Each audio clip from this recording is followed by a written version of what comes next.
Iyi ni BBC Gahuza Miryango ivugira i Nairobi kuri metero 19:31 ku mirongo ya FM mu biyaga bigari no kuri internet kuri bbcgahuza.com.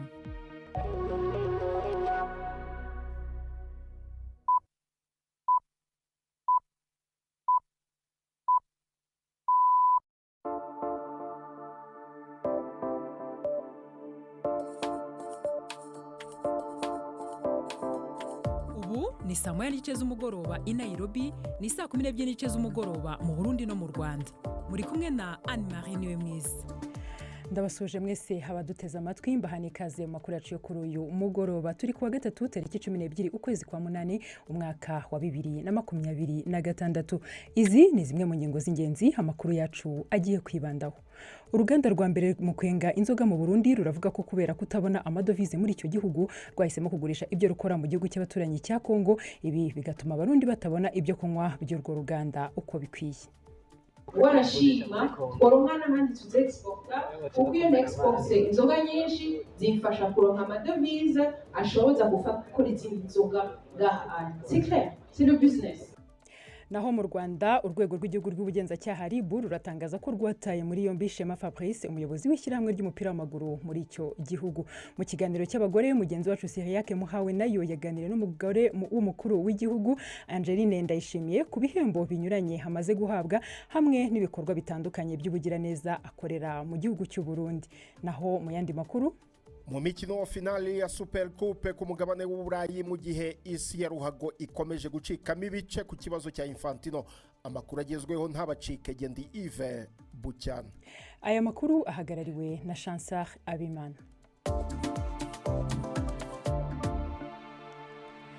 Mbere yo kubagezaho amakuru yacu ku buryo burambuye, reka twakire Prime Ndikumagenge hatugezeho amakuru avugwa hirya no hino ku isi.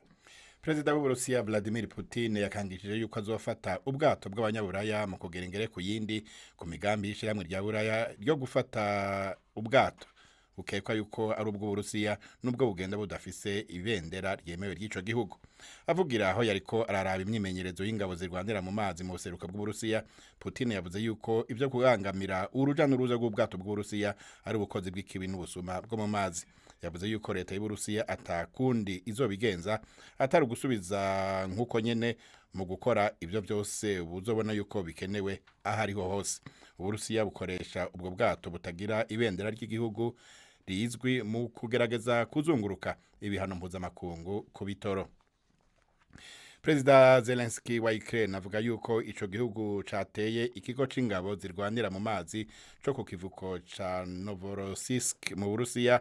Akaba yavuze yuko arico canyuma kinini Uburusiya bwari bufise mu kiyaga cirabura Mer Noire. Ico gitero cononye kandi ibibanza bibiri bipakirirwamwo ingano n'izindi ntete zishorwa hanze bituma bihagarika ibikorwa. Uburusiya buvuga yuko umwana w'amezi 8 ari mu bishwe. Ubushikiranganje bw'Uburusiya bujejwe imigenderanire buvuga yuko ihungabana ry'ibikorwa kuri ivyo bibanza ryatumye ubukene bw'intete burushiriza kwiyongera, gutyo buca butuma ibiciro ku isi biduga. Ibiciro vy'ingano vyaduze cane inyuma y'ico gitero. Aya makuru mwumva na ya BBC. Igipolisi muri Colombia kivuga yuko abantu bakuwe mu zabo na nyamugigima mu burengero bw'ico gihugu bagiye kurara ijoro rya kabiri aho bahawe indaro canke hanze mu gihe hagikomeje ibikorwa byo gutabara abaheze mu bihomoka. Abantu batari munsi y'amajana 240 barapfuye kubw'ibiharuro vyegeranijwe n'abategetsi baho, ariko igitigiri catangaje cese n'igihugu co kiri hasi gusumba. Ni inkuru ya Dani Aberhard mwijwi rya Juventine Muragije Maria. Kuri buri muntu urokowe haba habaye icyizere gishya. Habaye urufaya rw'amashyi igihe Diana Rusiya yavanwaga munsi y'inzu yari iri kubakwa yamuguyeho muri Kari, kamwe mu turere twangiritse cyane. Bahise bamutwara ku ngobyi y'abarwayi ubwo bamugezaga kuri ambulance yari imutegereje. Byari byatwaye amasaha arenga 16 kugira ngo atabarwe. Perezida wa Colombia yanishimiye ubutabazi bw'undi mugore Daniela Andrea wo mu wundi mujyi na wibasiwe cyane Pereira. Abantu bagera kuri 200 n'ubu ntibarabonerwa irengero ryabo. Ibikorwa by'ubutabazi birakomeza. Amasaha 72 ya mbere ni ingenzi azarangira ejo kuwa 4 mu gitondo ku masaha yo muri Colombia. Igipolisi muri Zimbabwe kivuga yuko abantu 44 gushika ubu ari bo bazwi ko bapfuye bahitanywe n'impanuka y'ubwato mu kiyaga Kariba. abandi 77 baratabawe. Igipolisi kivuga yuko ubwo bwato bivuga yuko bwari bwuzuye birenze ubushobozi bwabwo bwasetswe n'umupfunda ukomeye w'amazi. Amashusho yahanahanywe ku mbuga hwaniro yerekana ubwo bwato bwubamye bureremba ku mazi. Ikiyaga Kariba kiri ku rubibe rwa Zimbabwe na Zambia ni kimwe mu vya mbere binini ku isi byubatswe n'umuntu. Arakoze cyane Prime ndi ku magenge. Dukomereze amakuru yacu mu buryo burambuye. Aho uruganda rukora inzoga mu Burundi ruzwi nka Braludi rwemeye ko bimwe mu binyobwa rukora rubigurisha mu gihugu cya Repubulika ya Demokarasi ya Kongo kugira ngo rubone amadovize rwifashisha mu kugura ibyo rukenera rukura mu mahanga. Braludi yemeye ibi nyuma y'imyaka myinshi hari ibinyobwa byarwo abaturage batakibona uko bifuza, ndetse hakaba n'ahari ibimara igihe kirekire bitaboneka ku isoko ryo mu Burundi. Uburundi kandi bumaze imyaka buhura n'ingaruka z'ibura ry'amadovize akenerwa cyane muri icyo gihugu gihahira mu mahanga ibitari bike birimo n'ibikomoka kuri petrole. Ibindi kuri iyi nkuru turabibaza Patrick Waso.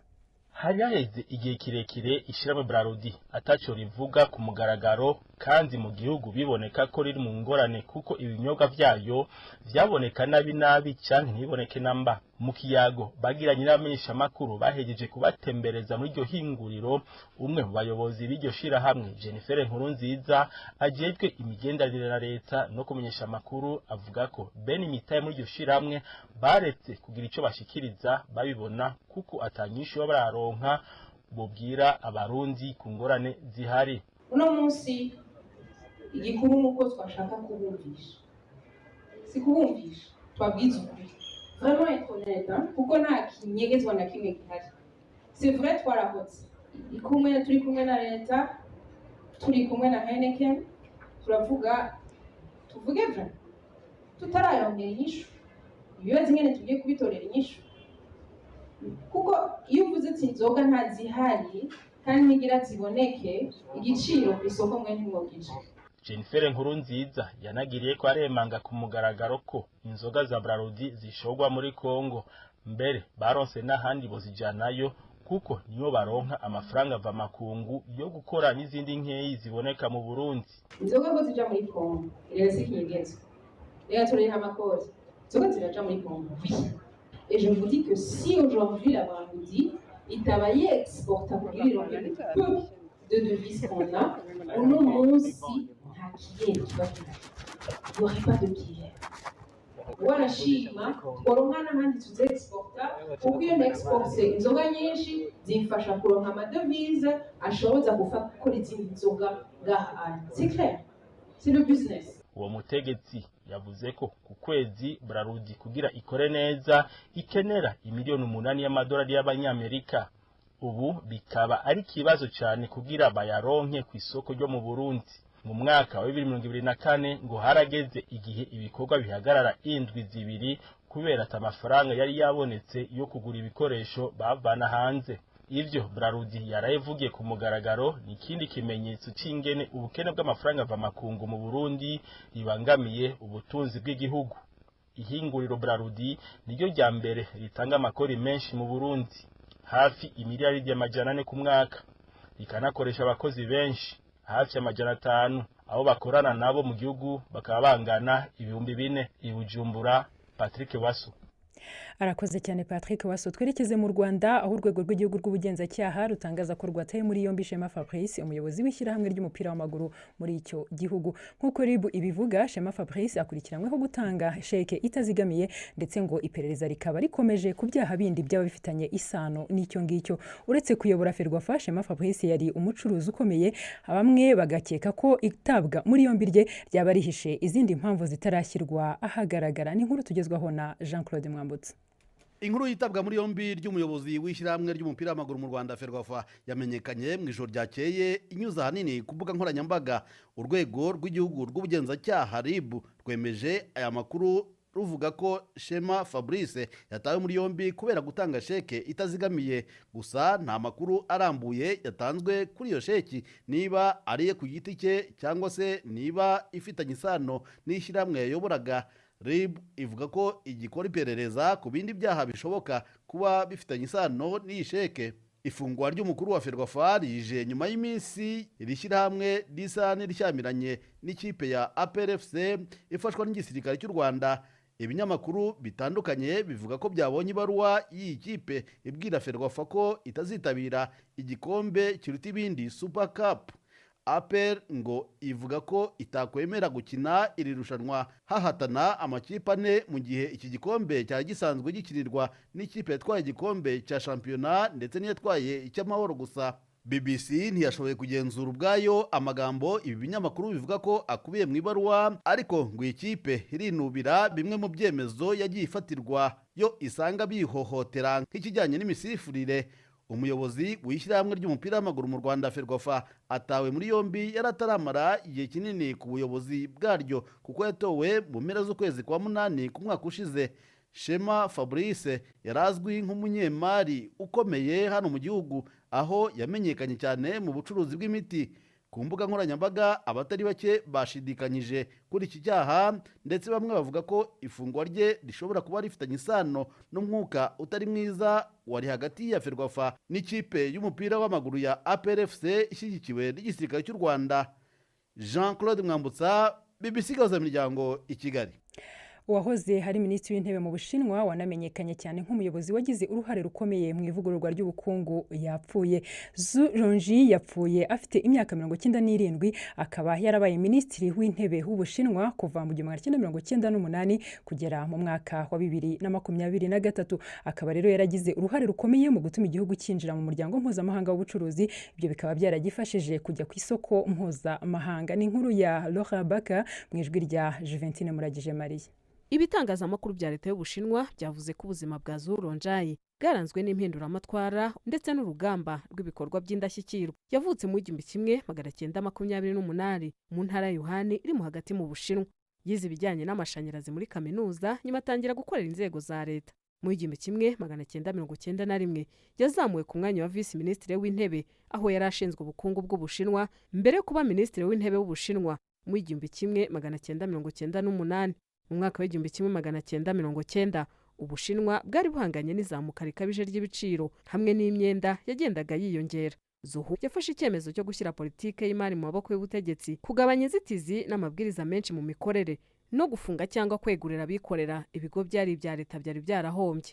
Zhu Rongji azibukwa nk'umuyobozi wari ukomeye ku byemezo, gushyira imbere ibisubizo bifatika, ndetse nk'umwe mu bavuguruye ubukungu bw'Ubushinwa akabufasha kubushyira ku murongo no kurwanya ruswa.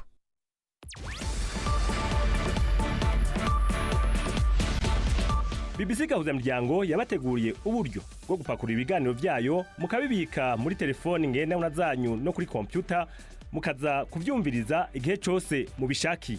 Ibiganiro bya BBC Gahuzamiryango mukunda nk'amakuru, imvo n'imvano, urunana, ikiganiro cy'abagore cyangwa bazamuganga, ubu biraboneka kuri podcast. Ja ku rubuga rwa BBC Gahuzamiryango arirwo bbcgahuza.com urondera hari podcast. Amakuru yose y'uburyo podcast ikora n'ukuntu wayishyira muri telefone yawe byose urabisangayo. Pakurura ikiganiro ukunda canke amakuru wumvirize uko ushaka aho uri hose, ntusubire gucikwa na kimwe. Teramana n'ibiganiro bya BBC Gahuzamiryango kuri podcast.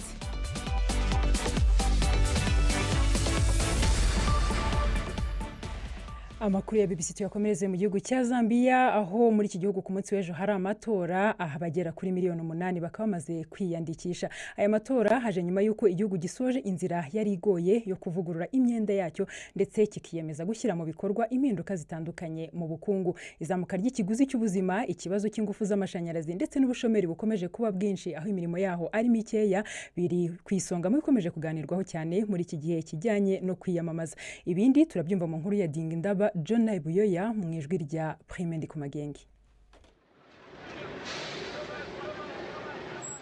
Ku murwa mukuru Lusaka harangwa ituze, ariko abanyazambiya ntibaryamye. Ejo aho bukera buca batora umukuru w'igihugu mushasha n'inama nshingamateka nshasha. Umukuru w'igihugu ahasanzwe Hakainde Hichilema arondera ikiringo ca kabiri. Ariko muri izi ndwi za vuba harabonetse uwundi bahiganwa yaduze vuba na vuba mu bigereranyo vy'amajwi. Brian Mudubile yarongereje cyane abamukurikira. Uwo yahoze ari umushikiranganje akaba na Somambike wo wari president umuhisi Edgar Lungu. Benshi bibaza yuko amatora bucaba Hachilema yari koroherwa mu kuyatsinda. kuko mu matora aheruka araheze imyaka 5 yari yaronse amajwi menshi kandi umwe mu bari bakomeye cyane mu guhangana nawe uwahoze ari umukuru w'igihugu Edgar Lungu yarapfuye.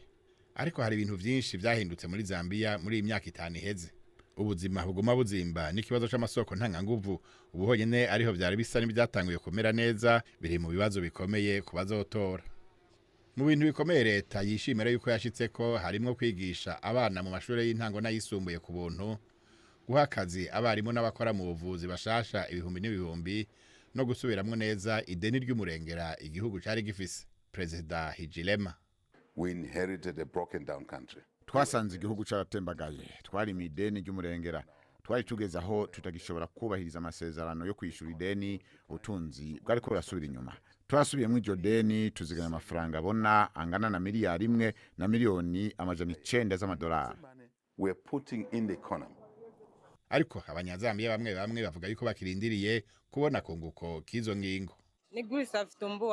Ngiwe akazi kanjye ngurisha imboga ku muhanda, ariko uwo amafaranga ntaboneka. Bisigaye bigoye cyane kubona amafaranga. Twihagararaho gusa, ariko ibintu bisigaye bigoye cyane kuri twe. Amafaranga tubona ntabwo ashobora gukwira ibyo dukenera mu buzima bwa minsi yose.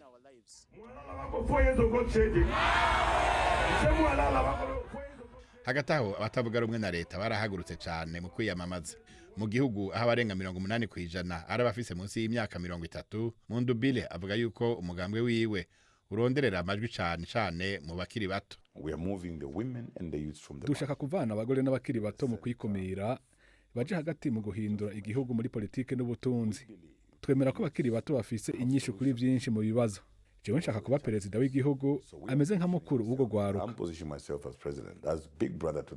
Ariko bamwe mu bakuze gusumba barinuba umugambwe wa Mundubile kuko ufitanye isano n'imigambwe ya politike ya kera yagirijwe ibiturire muri kahise. Sinifuza kubona bagarutse kuko twabahaye amahirwe yo gutwara igihugu, ariko twabonye ibyo bakoze. Abatora bazohitamwo mu bakandida 14. Muri abo umwe wenyene ni wari umugore. Abaraba ibintu n'ibindi bavuga yuko amatora aheruka yagenze neza, ariko ubu hari abahinga bafise amakenga ku bugororotsi bwa bamwe mu bagize umugujejwe gutunganya amatora. In terms of the constitution of the Electoral Commission itself, Linda Kasonde yahoze ari umukuru w'ishirahamwe ry'abashingwamanza muri Zambia avuga yuko bamwe mu bagize umugwi ujejwe gutunganya amatora ari abo mu mugambwe w'umukuru w'igihugu ahari ubu. Kubwiwe ngo bigatuma batabonwa nk'abantu bigenga, bakaba barindiriye rero kuraba uko bazovyifatamwe. Aya matora azoba igipimo cyo kuraba niba ivyahindutse mu myaka 5 iheze byaranyuze abanyazambiya canke niba bashaka icerekezo gishasha. Arakoze cyane Prime ndi kumagenge. Iyi nkuru itugejeje ku isa 47:32 muri studio za BBC Gahuza Miryango i Nairobi, akaba hari saa 12:47 mu Rwanda ndetse no mu Burundi. Bibutsa ko aya makuru munayakurikira imbona nkubone kuri YouTube channel yacu hariyo BBC Gahuza. Hagati aho abakunzi burunana umwanya no wanyu.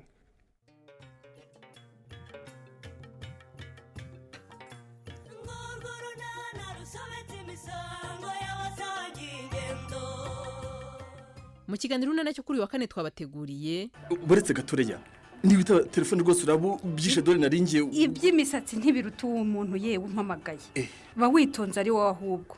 Alo papa. Alo ese ko nakumva neza papa jya ahantu hari network tuvugane kandi rwose umbwira amakuru meza. ubuse ko mfite ameza n'amabe mwana wanjye kandi yose nkaba ngomba kuyakubwira. Banza umbwira ameza niyo nkeneye cyane. Ni saa 12:45 kuri BBC. Nyuma yo kwabonja kubiza bikubiye mu runana rwo ku munsi w'ejo, reka dukomeze n'amakuru ya siporo na Yves Bucyana.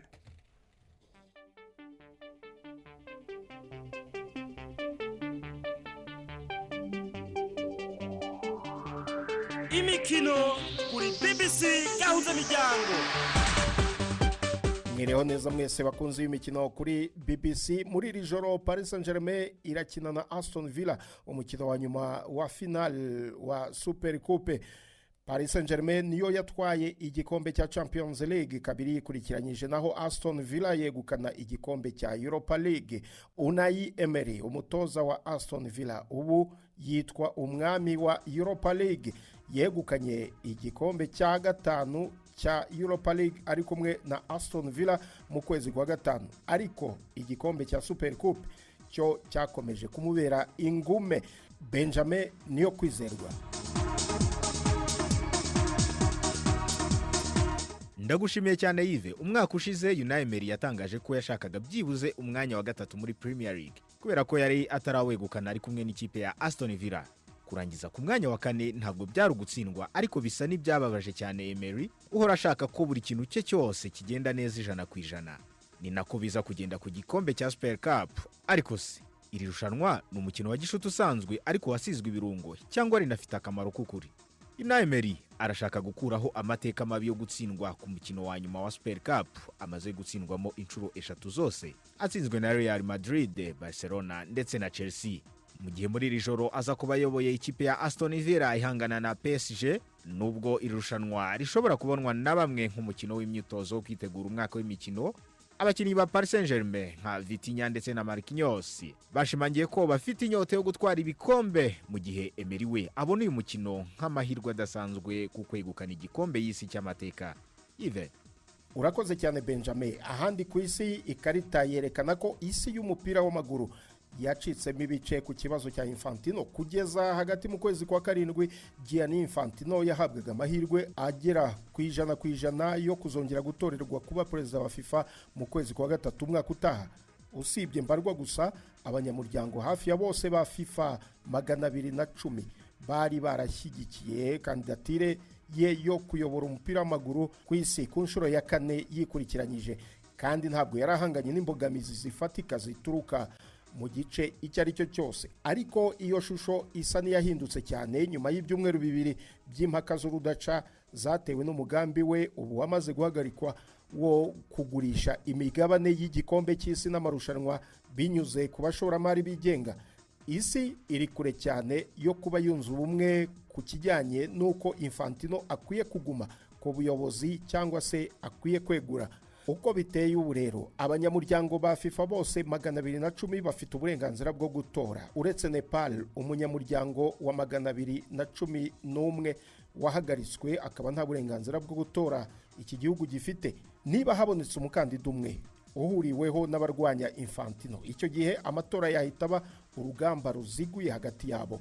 Amatora ya FIFA hagati y'abakandida babiri asaba kubona amajwi menshi asanzwe, aho buri mukandida asabwa amajwi 106 yose hamwe ngo atsinde amatora.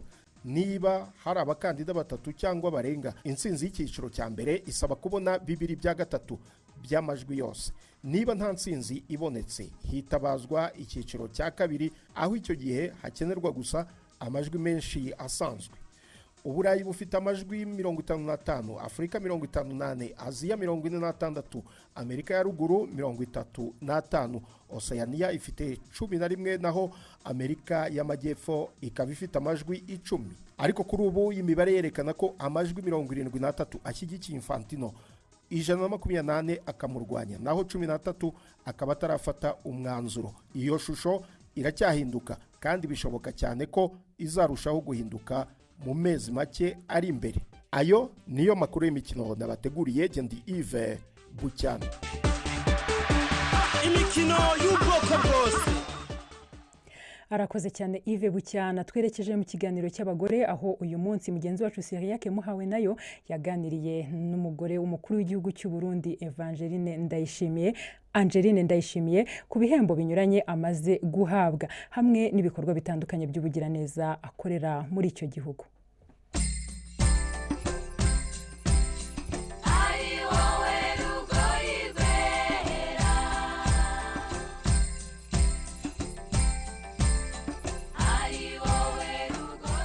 Ikaze mu kiganiro c'abakenyezi cyo kuri uyu wa gatatu igenekerezo rya 12 ukwezi k'umunani mu 2026. Mu kiganiro cy'uyu munsi tuganira n'umufasoni w'umukuru w'igihugu cy'u Burundi Angeline Ndayishimiye ku bushimwe bubiri aherutse kuronka n'ibindi bikorwa asanzwe arangurira mu Burundi.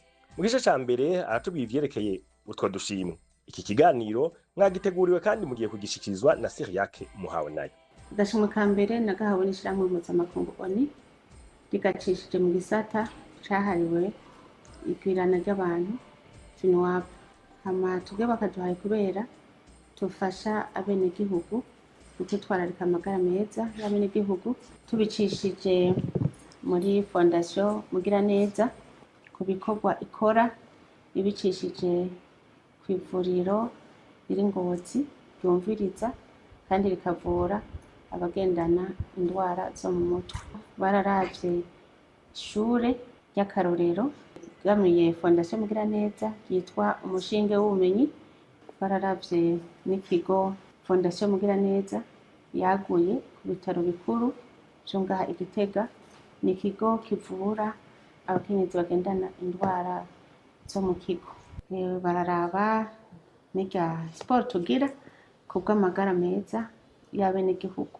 Hama akagira kabiri nako twakarose nko muri iyo nzira nyene twagahawe ku cicaro gikuru c'inama nshingamateka y'Ubwongereza kitwa Global Health. Naho barashimikiye cyane ingene dufasha imiryango igendana ubugumba. Reka tuje kuri ico cerekeye gufasha abavyeyi kuronka ibibondo kugira ngo umuntu yemererwe canke afashwe bisaba iki? Uko baba ari abantu bubatse mu mategeko, ivyo twemera niba bikwije amategeko n'imico y'ikirundi. Nta kintu ariha? Uburyo umuntu arariha kubera ibikoresho vyagozwe amahera, hariho n'ibikiri mu ideni ritarahera kurihwa, kandi n'abaganga dukoresha ntibakora ku buntu. Ariko hariho nka bamwe ushobora kuvuga uti uwo muntu aragerageje, reka fondasiyo Mugiraneza ikamwongerereza uburyo kugira ngo yitarataritse. None nimba atari ibanga amahera y'ifatiro umuntu ashobora kuriha kugira ngo ashobore kuronka uvyaro nangahe? Umwe wese bamuvura baravye ikibazo ico akeneye. Ivyo vyose umva ko bikeneye uburyo ivyo ari byo vyose. Uburyo bwa fondasiyo Mugiraneza uvahe? Fondasiyo Mugiraneza ntimwave mwiyumvira ngo yabayeho kubera ndi umutambukanyi w'umukuru w'igihugu. Ngitangura kwiyumvira fondasiyo hari hano nakorera kandi narakotiza fond de pension complémentaire. Iyo utagikorera aho hantu rero uca wikora kuyo uba waraziganije. Hama sivyo gusa, je nari mfise alimentation ikomeye muri Sokati. Rero muri ico gihe uravuga uti iki ndagishire muri iki kuko uba ufise ico ushaka gushikako. Ariko ngira kubaye umutambukanye w'umukuru w'igihugu yarakuze gusumba kubera uburyo bwariyongereye kandi n'abakozi babaye benshi babona ivyo dukora bakayifata mu mugongo. Umaze imyaka 6 umutambukanye w'umukuru w'igihugu. Uravye kijya gihe n'ubu imyaka 6 nibiki byahindutse kuri wewe? Byahindutse kuri jewe nyifato byukora. Imyaka 6 je byahindutse nuko Imana yarampezagije abagenzi ngaha mu gihugu, hanze y'igihugu, irampezagiza ibikorwa bitera bija imbere. Indoto nari mfise ubu zaragiye mu ngiro kandi aho bishitse ubu ndabishima gose. Ikibazo cyo kigaruka kumenya yuko abo bagenzi biyongereye ni nyabo canke mu bya bindi by'agakecuru gahishije katabura buzukuru. Abo ntibobura, ariko jewe mu mico yiwanje ko nakuze ndi umuntu adaharara kandi adaharuruka. Igice ca mbere c'ikiganiro twagiranye n'umutambukanyi w'umukuru w'igihugu c'u Burundi Angeline Ndayishimiye kigaruke ngaha. Naho kuwa gatatu w'indwiza mu gice kigira kabiri. Naho butaha.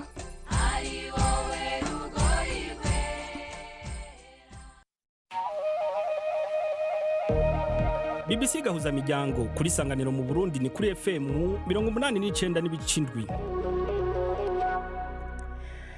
Arakoze Siriake muhawe nayo. Aha rero ni naho dusoreje amakuru twari twabateguriye kuri uyu mugoroba. Mbashimira kuba mwabanye natwe. Mboneyeho kandi kwibutsa ko aya makuru atambuka imbona nkubone kuri YouTube channel yacu ariyo BBC News Gahuza, aho mushobora kujya mukanabona ibindi biganiro bitandukanye birimo n'ubusesenguzi. Mushobora kandi no gusura website ya BBC Gahuza mukabona andi makuru atandukanye ndetse n'imboga nkoranyambaga zacu harizo Facebook ndetse na X. Reka rero mbashimire cyane. Na makuru yarahagarariwe na Chancellor Abimana, ku buhanga bw'ibyuma twari kumwe na Jonathan Mwangi, naho giye nari Anne Marie niwe mwiza. Tuzasubira ubutaha.